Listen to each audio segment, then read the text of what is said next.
Well, I think the point has been made in the writings in so many places, and I've mentioned it here today, that preparing for eternal life, it's important that we search out the writings about the subject. We look at the writings about the second birth, and we see what Abdu'l-Baha says will be the consequence of attaining the spirit of faith. It's so great that I dare say nobody in the room would claim that they have it, looking at that definition. Of course, all these things are gradual and by stages and so on. But still, there are amazing claims. How you attain to a full knowledge of things, how you penetrate the mysteries of existence, how you're alive with the love of God, how a ray of this universal mind is cast into the heart of the righteous soul and illumines their understanding of all things. Oh. At least we have to be aimed in that direction, striving for it, dissatisfied with ourselves, if you will.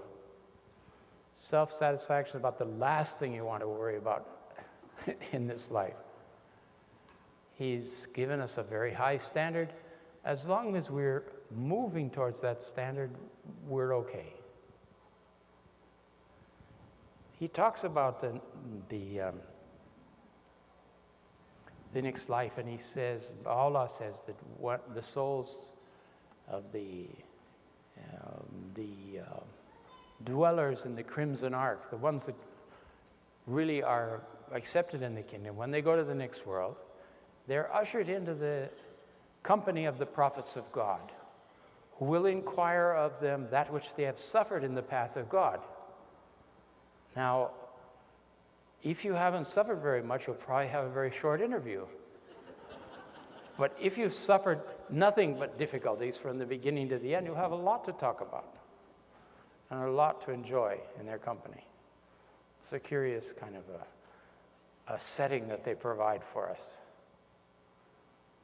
We're going to be looking into the eyes of Shoghi Effendi, and he's going to be wondering what we accomplished as a result of the inspiration that he left behind. Such a priceless heritage that he's given us.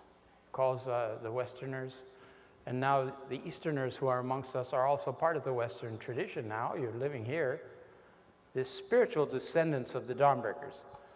So we've got some material and spiritual descendants of the Dawnbreakers in the same people. It's wonderful.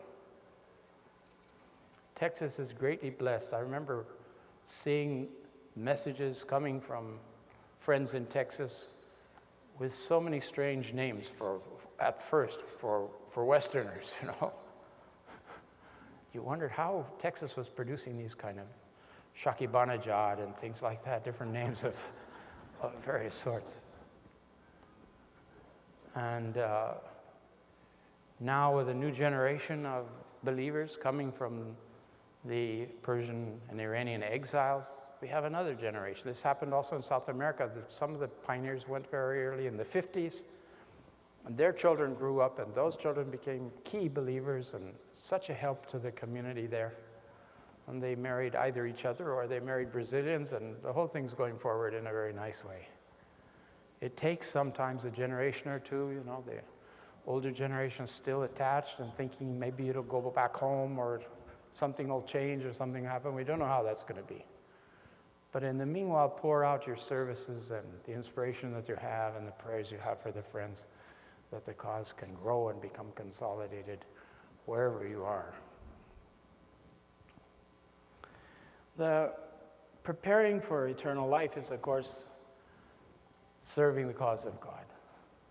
In a sense, the greatest blessing is teaching the cause. It attracts the highest confirmations that we have available to us when we mention the name of God, when we mention Baha'u'llah's name, when we teach the cause, when we introduce people to it, when we pray every morning to help me to find waiting souls. Not everybody's ready, but there are waiting souls.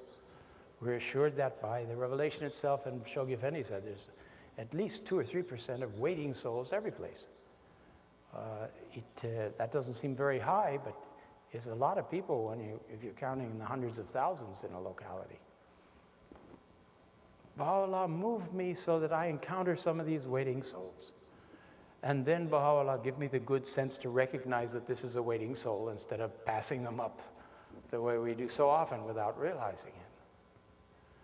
We cannot judge, Shoghi Effendi says, who's going to be receptive and who isn't going to be receptive. If you find yourself in a position to deliver the message, which I hope you'll put yourself in that position, let the other person decide if they're going to be receptive or not. Let them at least hear the name Baha'i, the name Baha'u'llah. Shoghi Effendi, in the last years of his life, kept repeating 4 elements for Baha'i life, for our Baha'i life. Some of this is we've already referred to. The first one is prayer. The second one is meditation. The third one is study. And the fourth one is action. And he said we should create an equilibrium between these. Now you realize 3 of those are internal development, so that the fourth one becomes effective. The action becomes effective by the quality of our prayers, by the nature of our meditation, by the earnestness of our study of the teachings. That sets us up, if you will, so that when we take action and we open our mouths, we've got the goods behind it, so to speak, to be effective in our teaching and spreading of the faith. In the old days, I mean in the 50s, when the pilgrims were in the presence of the guardian, he spoke, he said, he talked about this, and he said that for the prayer and meditation, we should look to the Persians as models. The spirit of devotion that they had, the way they pray, the way they meditate, was a useful model for us. As to the study of the cause, he said we should turn to the Germans. Now you realize just about that time he named 2 hands of the cause among the Germans who were great scholars of the faith, Dr. Muschlegel and Dr. Grossman, both of whom had learned some of the Eastern languages, had some notions about Persian and Arabic and so on, and were very scholarly. Anything but superficial, Shoghi Effendi said, the Germans, in their study of the cause. So he said that was a good model. And at that time, and I don't know how that applies, all of this applies now, he said that for action they should look to the Americans. Shoghi Effendi had launched the World Crusade. He called on the Friends to arise and go out. He lamented that more hadn't arisen to go out, but the Americans filled more goals than anybody else on the planet, and won many of those, the crowns of knighthood, of being knights of Baha'u'llah in the different territories around the world. And to the pride, to the pleasure of the guardian, members of the American National Assembly went international pioneering at that time. You can imagine that was a terrific challenge and a wonderful example to the Friends. A side note again. Rhea Khanum sitting at the table in the early 50s. Shoghi Effendi is talking about the opening of 130 virgin territories. And he says that I'm thinking of naming the souls that arise and go to these territories as knights. Rhea Khanum interjects politely, but in her own inimitable fashion, Shoghi Effendi, what are you going to call the women? Knighties?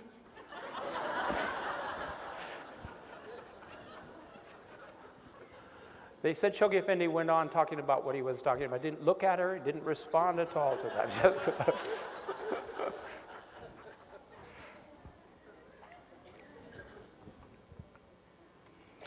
So we can see that an equilibrium between these requires a whole lot of attention to our own inner lives, so that we keep the compass of our lives on the north of the cause, on the goals of the cause completely.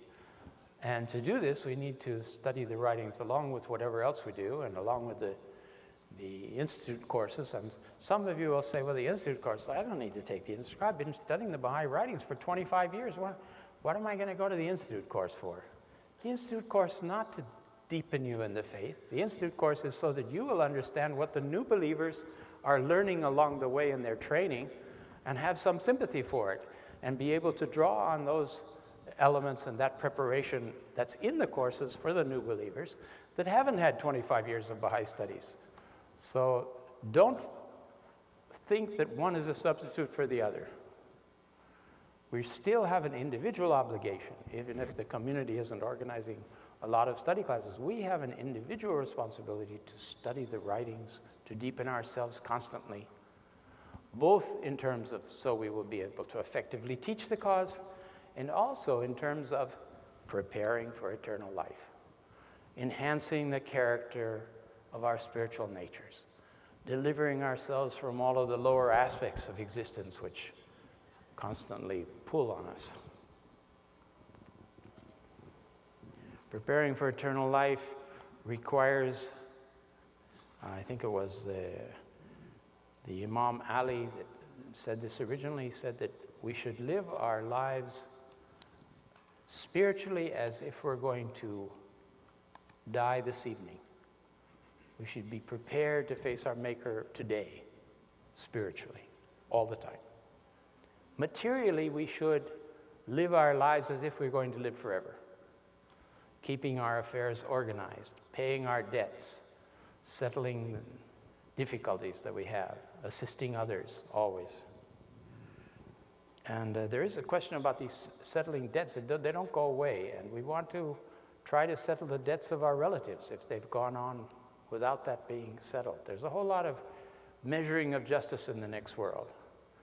And there's some tablets about, I'll refer to this maybe one of these times they're published in Persian Arabic, but they're not published in English, where he says that debts that haven't been paid in one season to be paid in another season, the character of the debt changes because of the changing situation of the time, you know. If I'm going to pay you, repay you seeds, I want to pay you seeds in the time that you can harvest, you can plant and harvest the food. Otherwise, you lose another year of earnings. There's all kinds of subtle things about owing money. It's better not to have great debts if we can avoid it. And certainly not think that death is a way of getting out of them altogether. And our relatives have to think of that also in settling our debts before hukukul is paid on our estates and such details as that. The soul is called to account for its actions. And this is interesting how Baha'u'llah talks about that, how the soul will become aware of the value of its actions at the time of its death. This is so parallel to the writers who are collecting stories about near-death experiences, where people have passed to the other side and then they come back, and how they see a review of their whole lives before their eyes, and how some of them are astonished with how small actions that they thought were small actions are becoming the means of their eternal existence, and how other things that they thought were important are not so important, and how maybe some of their misdeeds are major obstacles in the development and birth of their life in the other realms. Our soul is called to account for its actions. I think that's the reason Baha'u'llah says, let us do this every day for ourselves, so we don't get out of sorts. I mean, we don't have our accounts all mixed up. Every day we're saying this, we did this, and help us to do that, and strengthen us in that, and if we commit deeds that we shouldn't, give us strength to overcome them, move forward.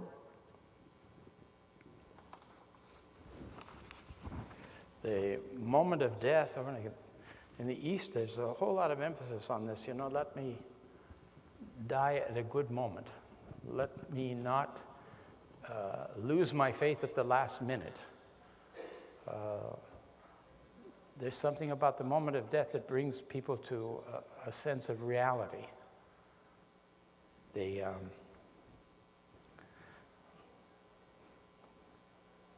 May I have a good end, as the Persians oftentimes invoke.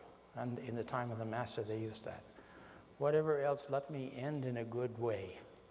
When I'm ready to go, Let me not fall back in my faith. Let me not lose faith. Let me not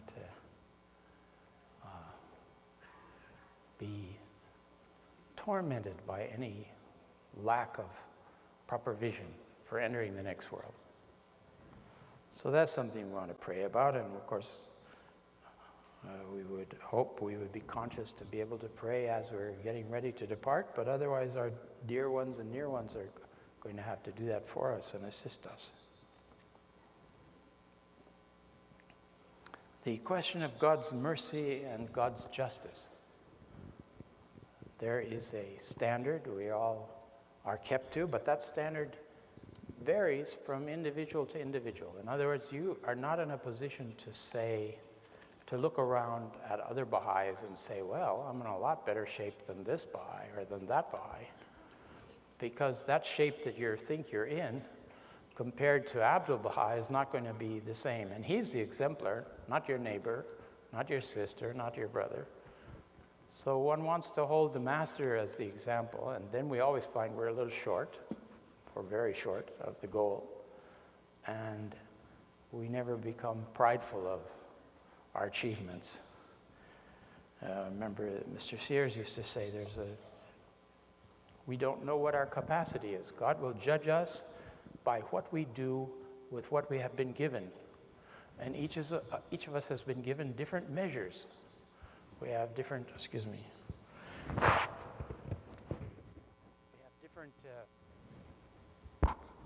we have different measures of capacity. So let's say an individual, one of us here has been given capacity by God to count to 100, and someone else has been given the capacity to count to 20. And the one that can count to 20 is counting to 19. And the one that can count to 100 is counting to 35. And at 35, he's looking back at the guy that's counting to 19, and he says, look at him, only 19. God is looking down and seeing that we're way short of our capacity, and we don't know what our limit is, but we're taking some pride because we seem to, I've studied the hidden words more than they have. And they don't even know what Malakut Abha means, and whatever it happens to be. So we have to be very careful of that. We have to judge ourselves against the standards of the faith, of the writings, and of the Master himself. This is the fairness of God's justice. He doesn't judge us all alike. He judges us on what we're capable of. He measures that along with the circumstances and suffering of our own lives, what we've done for others, the responsibilities we've assumed, and how our spiritual obligations have been carried out.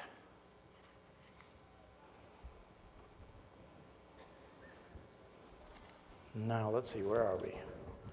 I was going to answer a few questions in this session.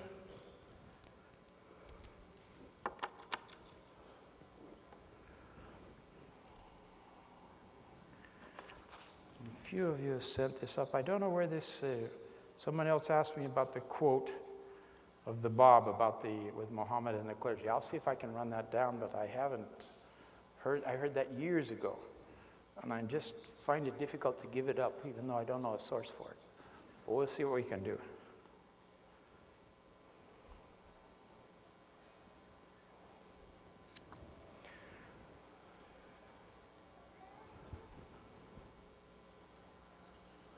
Yes. Yeah, oh, we've got some more? I'm hardly going to deal with these now. Let's see. Just in case. Oh, my goodness. Prolific. Prolific, prolific.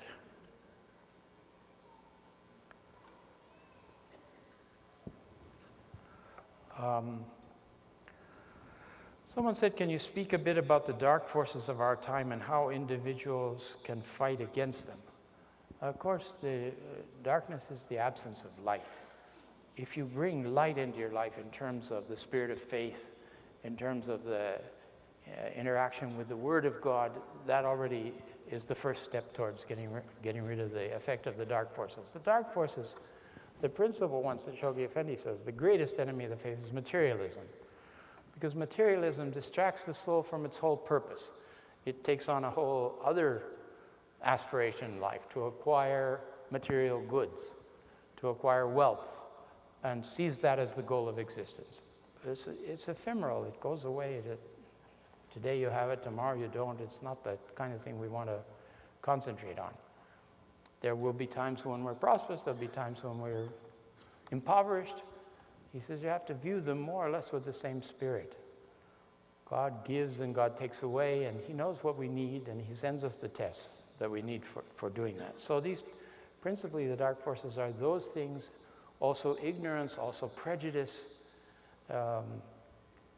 In the book on the forces of our time, we've made a list of all the ones that Shoghi Effendi has mentioned in his writings, and they are of that nature. There's none of them that are psychic or vampirish or anything of the sort. We're talking about shortcomings of our own lives, in terms of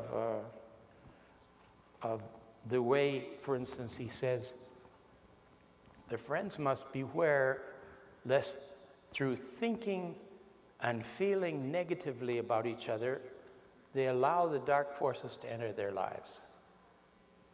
He doesn't say speaking and criticizing. He says thinking and feeling negatively about each other. This is a great distraction. We have to be faced on the positive, on the light. He says we should love everyone. We should love them with that unjudging eye that he says God views us all with. How do we do that? How do we transcend that? Instead of that, we sit and stew about some member in the community that they said, why, can you imagine my Baha'i sister said this to me in the feast, and I just can't get over it, and I can't believe. And another person said, I'm a dinosaur in the community. And another one said this, and another one said that, and fuss and fuss and fuss. And spend the precious hours of our lives in that negative strain, it comes to nothing. How do we rid ourselves? How do we watch our consciousness so that we don't allow those kinds of feeling and thinking negatively about each other? And I mean, I don't know how the rest of you are, but I have to watch that all the time. You get impressions of people every minute. Are you going to dwell on them a long time? You see, can I help this person in some way? If I can't help it, leave them to themselves. It's like in the teaching work, if somebody doesn't respond, okay. He says, leave them to themselves, but pray for them. My wife was always saying that if somebody's acting negatively towards you or is rude to you constantly on a fairly regular basis, if it's a non-Baha'i, you usually don't pay any attention, but Baha'is, you don't want them to do that to you. You don't like, that's not fair. That I can't bear that. Okay. So you pray. She said you pray for them spiritually. Huh? And you ask God to illumine them and to make them more tolerant and understanding of you. And you ask that God help you to be more loving and appreciative of them. And there's always people in our lives that are like that, difficult in that sense. So you pray for them. She warned, she cautioned, she says, of course you don't go and tell them you're praying for them. That spoils the soup, so to speak, you know.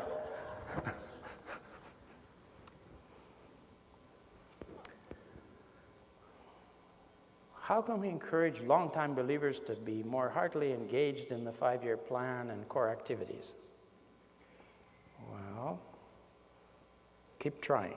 I think that's basically what you want to do. I hope that the kind of discussions we're having here this weekend will make people who haven't been wholeheartedly supportive to think again how they can do it, that their participation is useful, that their participation is helpful to the other friends in the community. Rather than just being a dead weight and waiting to see what's going to happen, get in and help and see if you can feel some of the positive forces that are being mentioned and highlighted by the House of Justice in its messages and things that are taking place around the Baha'i world. All of that will assist you also spiritually.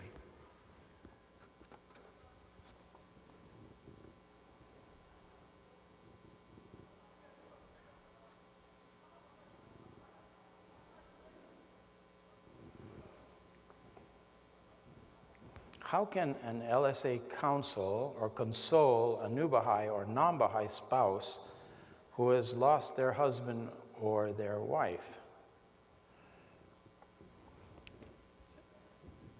Of course, there's circumstances that are going to be different in each instance, but I think one can share the prayers that we have for the progress of souls in the other world. So this is immediately that, first of all, if they think that their spouses have been annihilated, that discontinued, gone to the grave, and that's the end of it, at least you can address that matter quite clearly from the Baha'i teachings. It's a very hopeful message that all the souls on the other side are dependent on the mercy of God and His greatness, and He is the all-compassionate, the all-merciful. Every soul will progress. The speed of the progress of the souls on the other side depends on what we've done here to some degree, because we catapult ourselves, if you will, through our actions into the next world. But relatively, everybody is moving. Everything moves forward. It's part of the character of creation, of the spiritual creation. So I think we can console them both through the teachings about the continuity of existence after death, and also offer them particularly prayers, or offer to pray for their spouses or loved ones. Would you speak to the problem of mental illness, depression, and anxiety? Can it be healed by prayer? Are they unspiritual, such people? Well, I think anybody that's had anything to deal with, you realize it isn't a question of spirituality or lack of spirituality. Generally, mental illness is a condition that, of course, arises from a number of different circumstances. And I would say you need to consult experts along with using the prayers. If you have a situation, family situation or something, try to find competent practitioners who understand these things, and read whatever you can find time to read to help relieve people who are suffering from this kind of depression and anxiety. I think there's these things, if they're resulting from physical conditions, there are recompenses for them in the next life, but that's not particularly a solution for what we face here when we have such a situation in our lives. And sometimes we have ourselves, we want to guard ourselves against falling into depression and keep our focus on service to mankind, which ultimately means service to those around us. And amongst those are our family members, obviously. If we tell our friends about the faith and how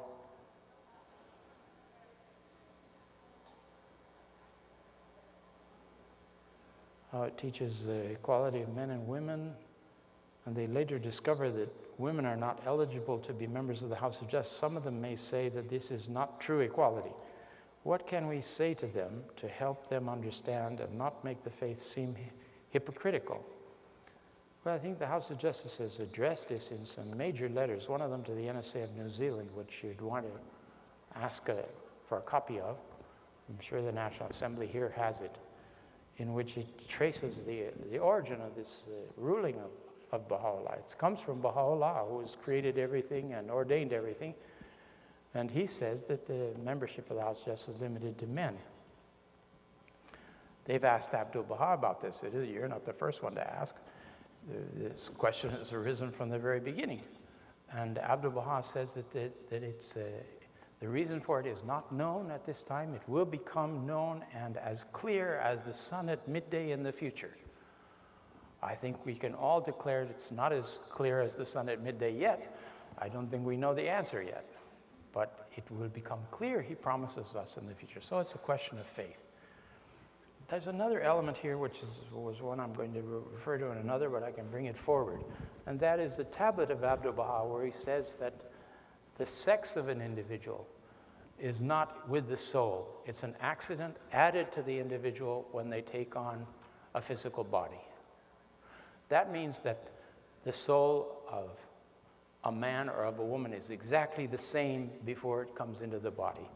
That when it comes into the body, it has certain responsibilities, it carries out certain functions, it has certain distinctions. As much as we say equality of men and women, they're not equal in the sense that they're not identical.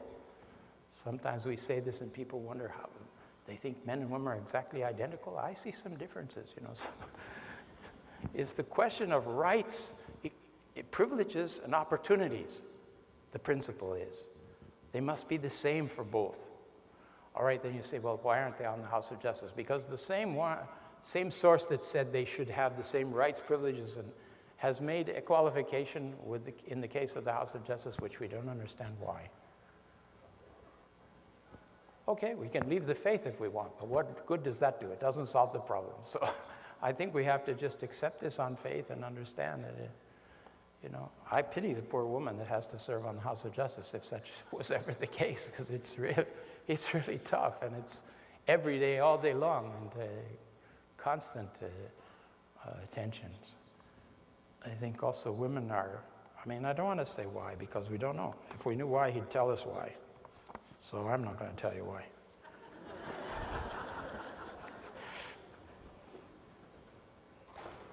When we compare the world of the womb and this world, coming to this world with everything that we developed, we need to put to use, and what we know, it's not easy. It's a lot of work in comparison to the next world. Will it be as hard as this world? Do we have to work hard there too to attain yet another world of God? Is that the womb of another world of God? One thing that's in the tablets of the Masters, he says, the tests of God are in this world, not in the next world. We do have setbacks there. We do hear that there are such things as setbacks. We also know it's not a world of eternal bliss, though it is a world of bliss. It's not eternal bliss because we have these passages in the writings that say that the concourse on high is lamenting because of the persecution of some believer here in this world. The actions of men in this world cause grief to those in the other world.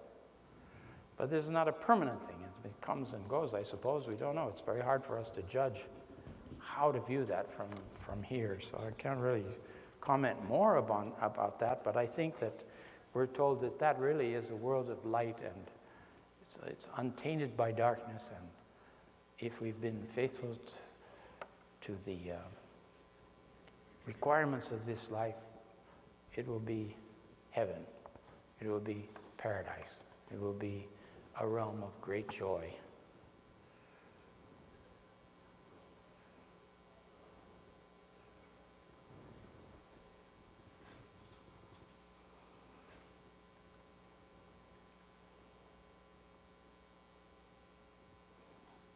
The question of Baha'is in the military,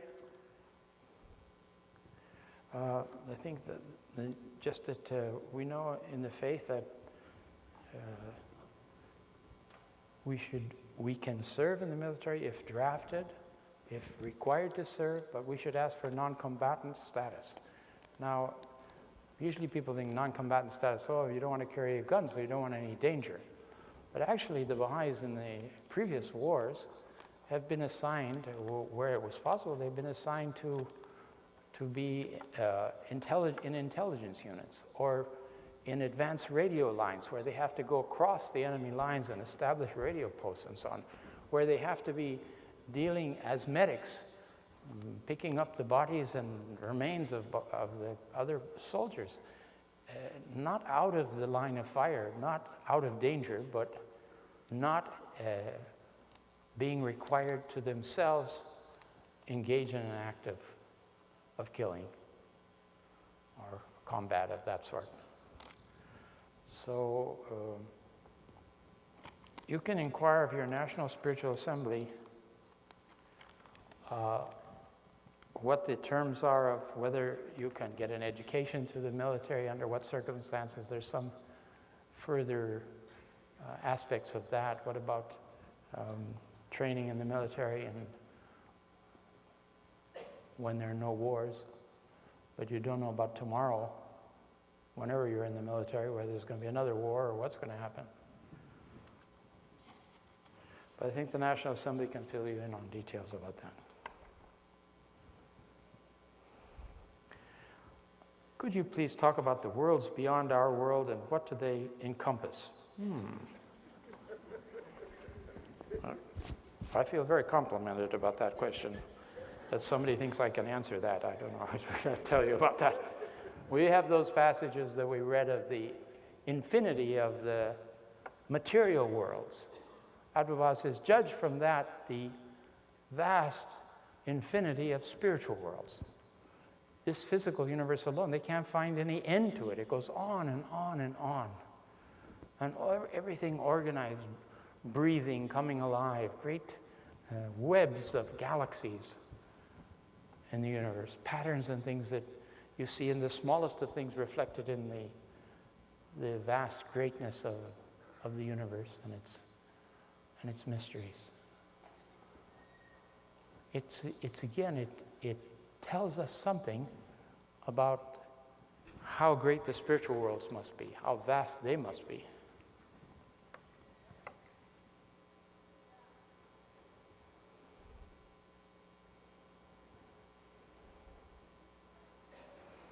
In the Baha'i community of the United States, some believers seem to have very strong attachment to political parties and talk either in favor or against one or the other.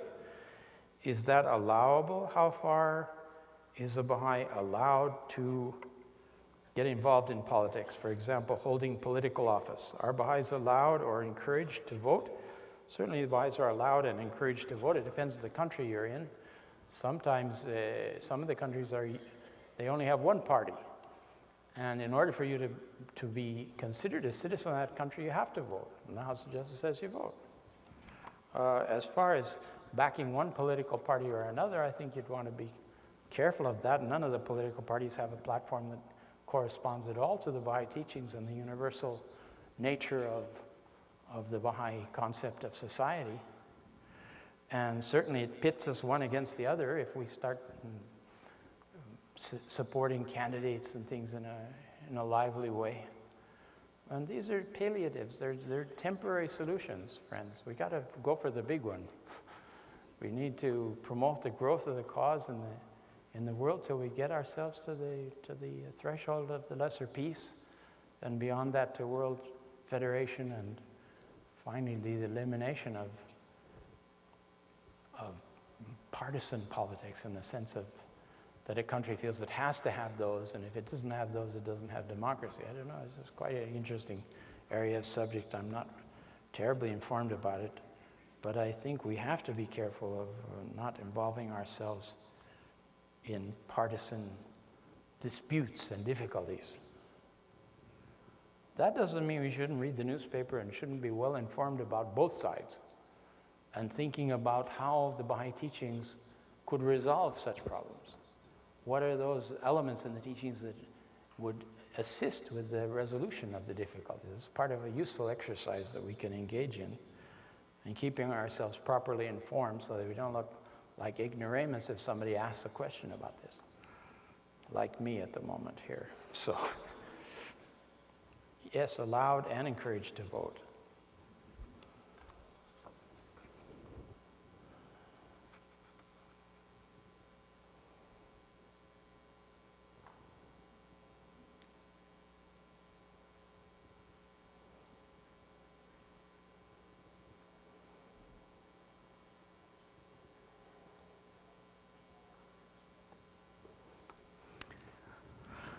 Okay, as Baha'is, we're obliged to obey our government no matter how corrupt it might be. In Iran, the government has told Baha'is not to organize. Despite this, the Yaran have formed. Therefore, isn't it only fair that they have been prosecuted, that they have because they have broken the law? How can the House of Justice condone the Baha'is organizing into groups in Iran when the government has said otherwise? I think this is a little bit out of sequence, you know. There's a different sequence to things. In other words, the government didn't say we couldn't have any organization. Out of the persecution, the Yaran were formed years ago, several decades ago, and they were operating and they were having a regular interaction with an agent of the government to explain that the Baha'is were keeping the order in the Baha'i community. There didn't seem to be any problem with that. It got to a stage where they decided they couldn't, and that they must disband. And the Yaran, upon that order, disbanded. And the House of Justice supported them in that, obviously. It was only after that that the individual members of the former Yaran were arrested, and their persecution began. And that was on the basis of what they had done previously before they disbanded. So every time the government said disband, we've disbanded. When they said the National Assembly was illegal, we disbanded the National Assembly. Local assemblies also were disbanded. So even the committees, we told them that there are no now teaching committees in Iran. But the Baha'is of Iran are smart. They're on the internet. They know the core activities, call of the House of Justice, and they do individually as families and between families and among the friends in the community. They keep themselves alive and keep encouraging each other. But there is no formal organization inside the country directing its operations. So I think you can't say that it's only fair that since they've broken the law, because as soon as they were told what the law is, dictated the law, they did disband.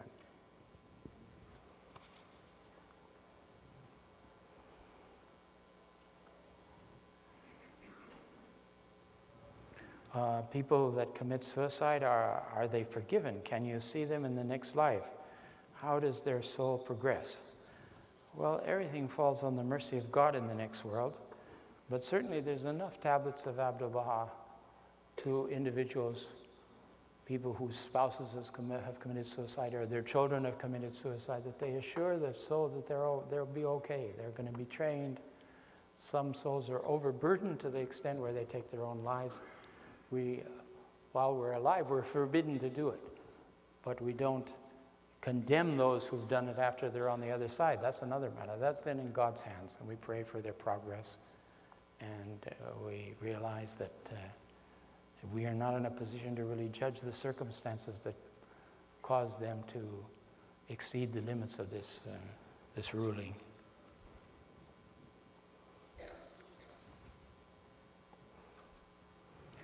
What is the best way to deal with backbiting in a social situation? I think that's a marvelous topic for community consultation. Get together and argue it out.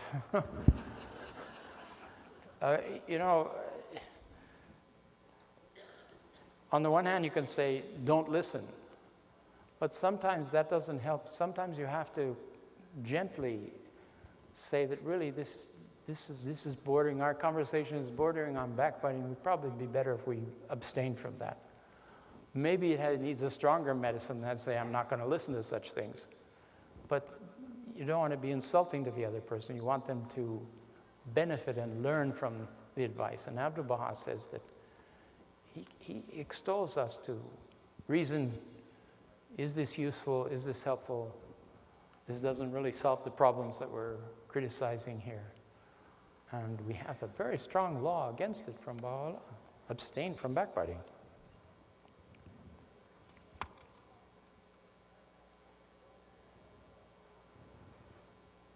Is it that the soul knows the proximity of death and prepares? That's a mysterious question. We don't know. Some people do feel they have premonitions, and they feel the time is coming to the end. You've seen loved ones perhaps pass away, and you tell them they've decided to not eat anymore, or they say, I'm going, and they go. There are a number of instances of stories that you hear, and perhaps you've seen it yourself, where the loved ones from the other side come and visit the soul that's about to pass. And even sometimes the souls say, oh, I saw Uncle Harry.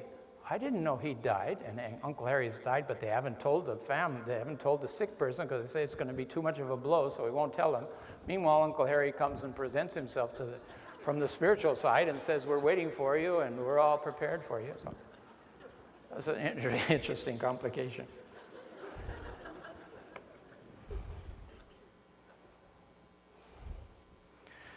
Did Baha'u'llah write the prayers from his inner being to his outer being, as well as from the outer being to his inner being, like you spoke of?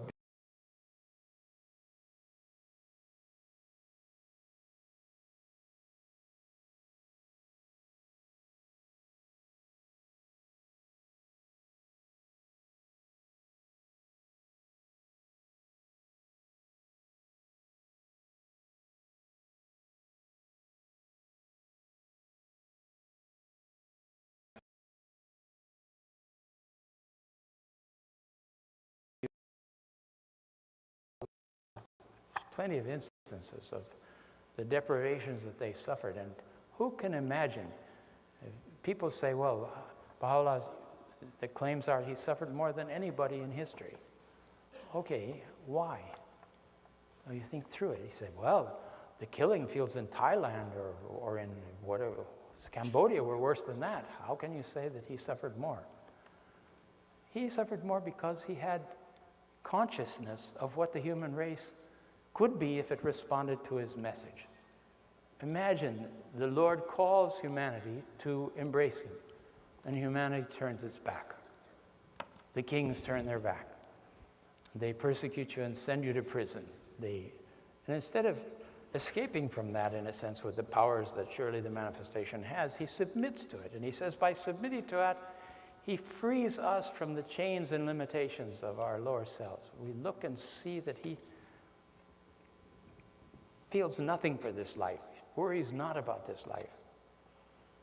And then anything that happens to us in the path of God, we say, well, look what Baha'u'llah passed through, look what the Master passed through.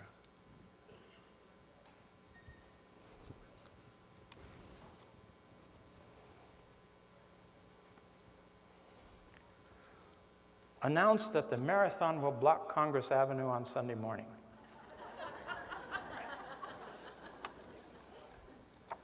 This one says question, but there's no question mark. Let's see.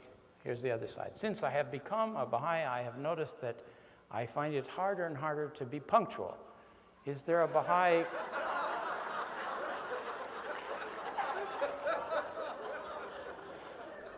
Is there a Baha'i quality of tardy? A virtue? Well, this is one of these subtle reminders that one of the friends has given us. Hope we can be on time. I can't say I'm been absolutely punctual in these sessions, so I don't want to comment on that today. Do we as Baha'is have guardian angels? As a small child, I felt someone was with me as I slept. I think there's a lot of room for that kind of thing. There's a tablet of Baha'u'llah's that he talks about the ranks, the various ranks of angels, interprets them. And he said there are those angels who are assigned to assist the believers, and there's other angels who are assigned to note down all our actions one by one so that we will have, there's a proper accounting for us in the end. I know some of you putting on very grim faces at that comment. We hope that those angels are angels also of light and love, and that we want to defeat them in their, don't give them things to note down.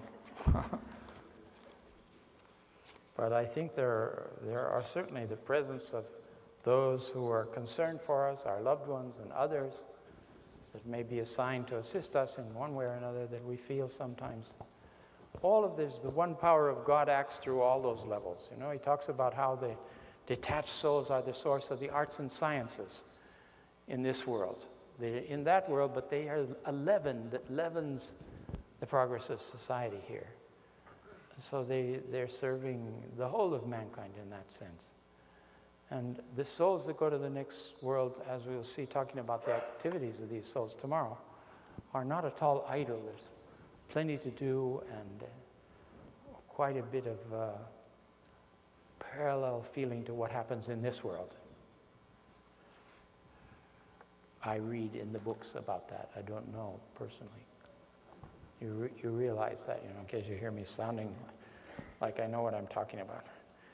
Can you explain about the dispensation for elderly plus 70 from saying obligatory prayers? Is it all right to try and we are okay if we forget, or forgot if we said it, or not? Or should we not try to remember? Or is it okay to say it occasionally? I'm over 70 and I can relate to all of that very, very keenly. I remember, you know, the problem of going and doing your wuzu, doing your washing, the ablutions, and coming out and going on with life, and then realizing I said the ablutions and I didn't say the prayer afterwards, you know. I was so relieved at 70 that I didn't have to worry about saying a long obligatory prayer later in the day if I didn't manage the noon one. So I think it's a great blessing. But there's no problem There's nothing that you're exempt from it, but you're not forbidden from it. And I know Riokanam, way over 70, she was fasting all the time. She used to tell me, you need some protein in the morning, Hooper. I eat a couple of pork chops first thing in the morning. I was never too good at eating a lot of meat in the morning, but that was... It seems like, particularly fasting, it's hard to give up the benefits of it.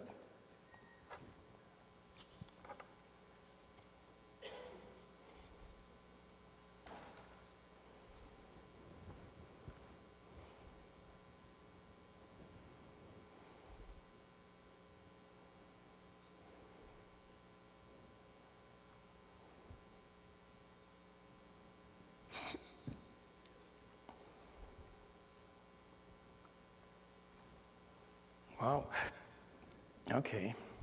Got a number of questions. How are we doing with time here?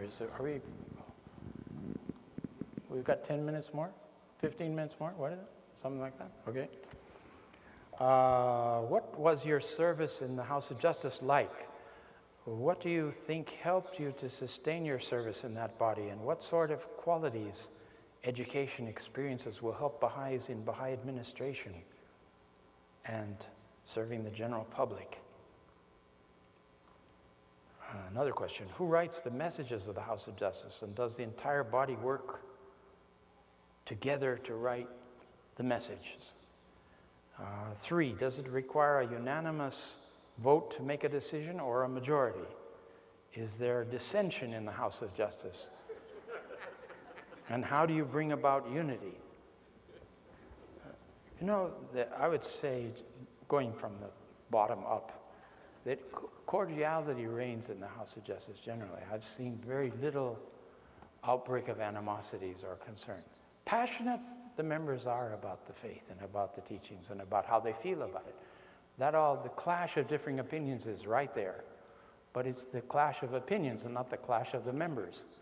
So the cordiality reigns. And how that happens, I don't know, but it's somehow Baha'u'llah protects us. And so that's important to know.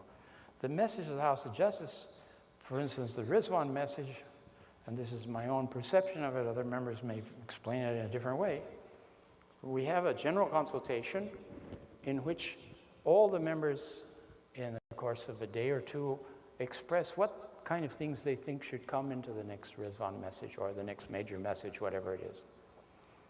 And a number of members are taking notes.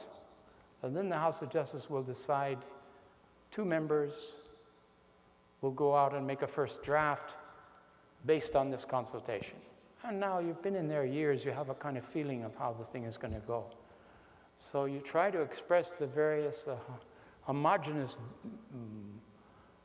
combination of the ideas that have been stated. You come back with a draft that's then given 9 copies around the table.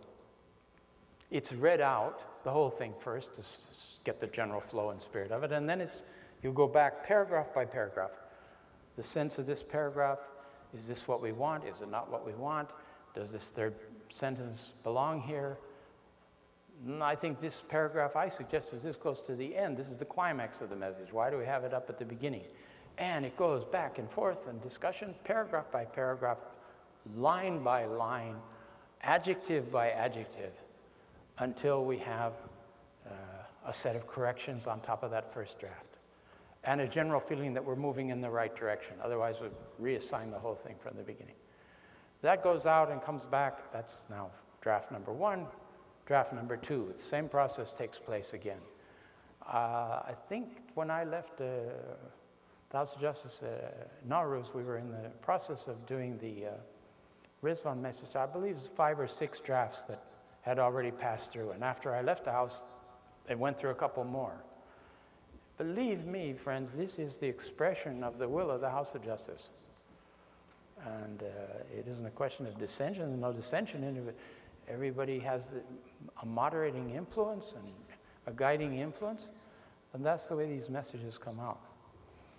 I remember years ago, I was meeting with the pilgrims one time, and one lady that asked for questions, one lady put her hand up. She says,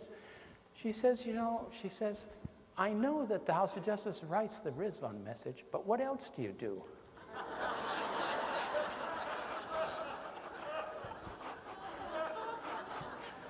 I didn't know quite how to respond. The audience, a great part of the audience laughed the way you laughed when she asked that. And I said, "You think it's easy to write the Rizwan message?" But it doesn't take all year, and we do have other activities that we engaged in. Then, well, I don't know what I can tell you about what helped me to serve in the House of Justice. How do you think sustain your service in that body? Qualities, education, experiences will help Baha'is in Baha'i administration. I think that the first prerequisite is to know the faith and try to live the faith as best you can. Obey the faith, obey the teachings, and apply them in your service. But the other great boundary that the House of Justice has is it operates there in the shadow of the shrines, the holy shrines, and it visits the holy shrines regularly, and it prays for the friends, and it prays for the House of Justice, prays for its members, and so on, for its own guidance. The qualities that we see extolled in the book Baha'i Administration, Shoghi Effendi outlines the ideal qualities of members of consultative bodies, of elected assemblies, both local and national. There are qualifications, obviously, for those qualifications extend also to the House of Justice members. I don't know what else I could tell you about that. How are we doing? What's a typical day like for a member of the House of Justice? What's involved long term? Well, we have, most of the time that I was on the House of Justice, there were periods of the year where we'd meet all day, every day, but mostly we would meet 3 times a week. And on the other days, we would carry out the work decided in those sessions, because the nature of the work of the House of Justice is divided amongst the 9 members. They all have their own areas of interest and expertise, so that the letters, original incoming letters, are routed to a member first, who then presents it as part of the agenda, puts it on the agenda, and copies go to everybody, so everybody sees it. But that member is kind of controlling responsible to take down the decision of the House of Justice, to see that a draft is made, to bring it either back to the House of Justice or send it on its way after it has 5 initials on the draft. So it's pretty equally distributed out. The House of Justice has got 9 secretaries in a sense. And then those 9 secretaries have teams backing up each of them to bring backup, to bring the history of a matter to their attention. Most mornings before the House of Justice would meet, I would read for an hour, hour and a half, get up and read. I couldn't read at night, I'd fall asleep, but in the morning I could read and then go to the office, to the meetings, and have knowledge ahead of time of the agenda items. Obviously, when it becomes overwhelming, you do that in a more cursory manner, and then you see in the House of Justice members themselves will say, this was all too much to absorb. Let us postpone this agenda item till such and such a date, and everyone come prepared. So there's a lot of day-to-day, long-term, I don't want to say burden, but it was a burden. I mean, the sense of the things that came to the House of Justice had to be dealt with. They had to be dealt with. You had to be on the job. I feel just a little bit like 10 years younger, since 6 months have passed since I left.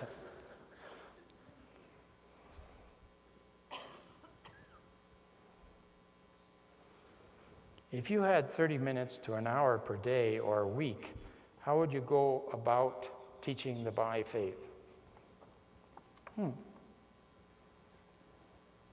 I suppose following all the kind of things that we've been talking about. I mean, saying your prayers and then looking for opportunities to present the faith, remaining alert not only for when you have an intensive program of growth, an organized activity where you know you're going to be focused, but the intensive program of growth doesn't take you off the responsibility of being conscious every day, all day long in your interactions with your colleagues and friends and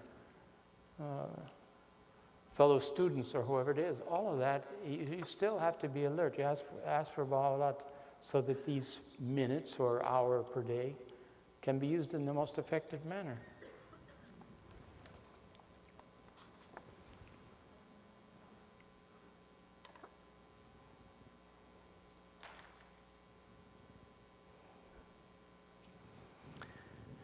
You touched on distractions. Can you say a few words about how we can help our youth in this society and new youth who are coming to the faith?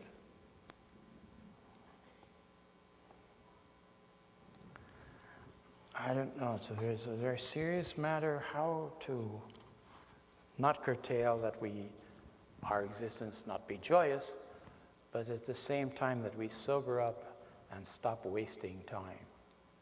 Our lives are too short, and we use them up with distractions and entertainments. If you're going to have those, be sure you have some solid study time and meditation and prayer in your daily activities. It isn't that good times are not allowed, but wasting time is not allowed. Abdu'l-Bahá says we should be careful that we don't waste time. So you look at the kind of things you engage in. If you need them to gain, to rest, to get more energy, to go forward, that's legitimate. But if it's simply a waste of your energies, then think about how you spend your time, revise it. By offering more activities in the community that are of a serious nature, that can engage the minds of our young people, I think that'd be important.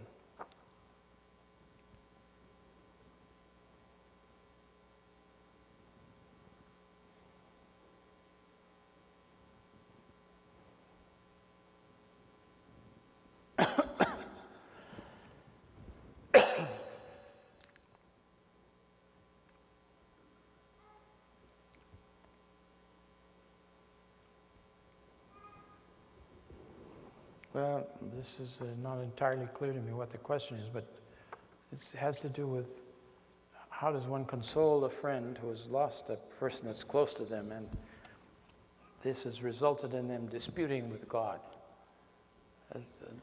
There are periods like that, I think, in people's lives, and sometimes they're only temporary. But anything we can do to help people across that bridge is very helpful. And Baha'is sometimes, it happens to Baha'is themselves, non-Baha'is, of course, easily, but the teachings of the faith are the means of overcoming all that kind of.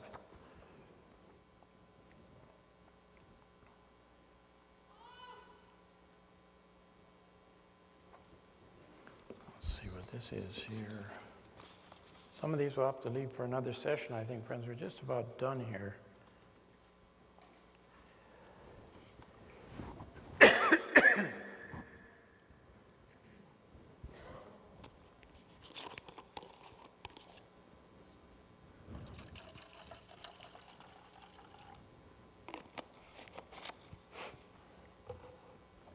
I don't want to pour more water than this platform has capacity to withstand.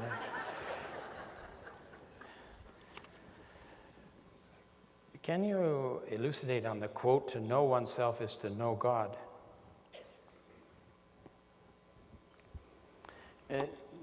The mirror of our inner being we talked about. There's many, many answers to this, but the one that immediately comes to mind is that cleansing the mirror, we see the light of God reflected in it. We become conscious of that presence within us of the emanation, a moving, living emanation that's the center of our being, the core of our being, and has its own consciousness.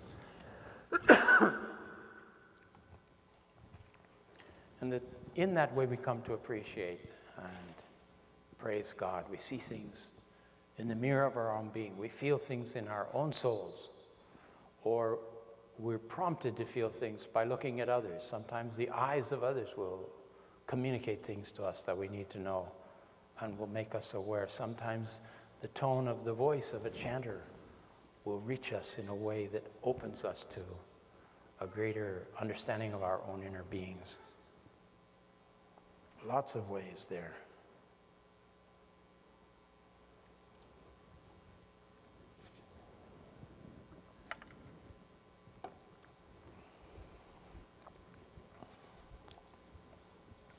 Here's one for general consultation again. Any suggestion on how best to teach the faith to a 16-year-old who's not interested in anything, if it remotely resembles school or anything her parents have to say?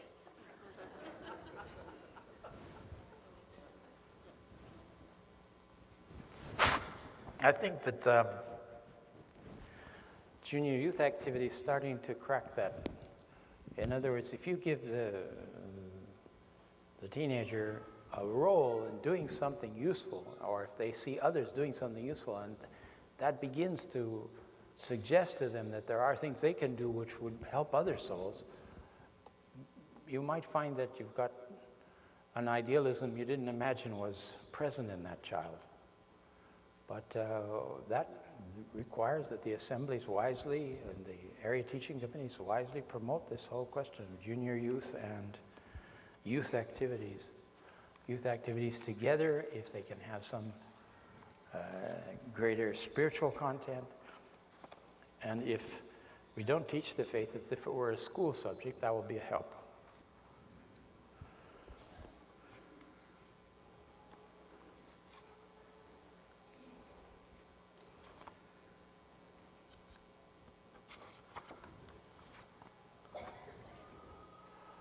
Oh, just in time here. What about angels is the question. We'll come back to that another time. Thank you very much, friends.